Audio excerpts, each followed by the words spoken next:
గన్నవరం విమానాశ్రయంలో జాతీయ మీడియాతో ఉప ముఖ్యమంత్రి వర్యులు పవన్ కళ్యాణ్ మాట్లాడారు. సరిహద్దుల్లో సైనికుల అప్రమత్తత కంటే మిన్నగా పోలీసులు అప్రమత్తంగా ఉండాలని తెలియజేశారు.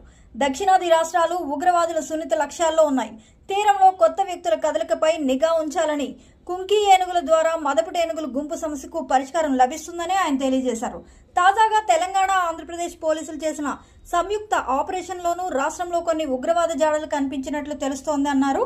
రోహింగ్యాల వలసలపై దృష్టి సారించాలని, గతంలో పశ్చిమ బెంగాల్ వైపు నుంచి ఆంధ్రప్రదేశ్లోని పలు ప్రాంతాలకు విపరీతంగా రోహింగ్యాలు వలసదారులు వచ్చారని తెలిపారు. ముఖ్యంగా 2017-18 ప్రాంతాల్లో కోల్కతా నుంచి స్వర్ణకార వృత్తి నిమిత్తం చాలా అధికంగా వీరు రాష్ట్రంలోని వివిధ ప్రాంతాలకు వచ్చారు. రోహింగ్యాల మూలాలు మయన్మార్లో ఉన్నాయి. వారి వలసలతో స్థానిక యువత నిరుద్యోగ సమస్య ఎదుర్కొంటుందని పవన్ కళ్యాణ్ తెలియజేశారు. తెలంగాణ, ఆంధ్రప్రదేశ్లో స్థానికులకే ఉద్యోగాలు ఇవ్వాలనేది ప్రధాన డిమాండ్గా తెలియజేశారు. తెలంగాణ ఏర్పాటులో ఉన్న 3 ప్రధాన డిమాండ్లలో స్థానికులకే ఉద్యోగాలు అనేది కూడా ప్రధాన నినాదం.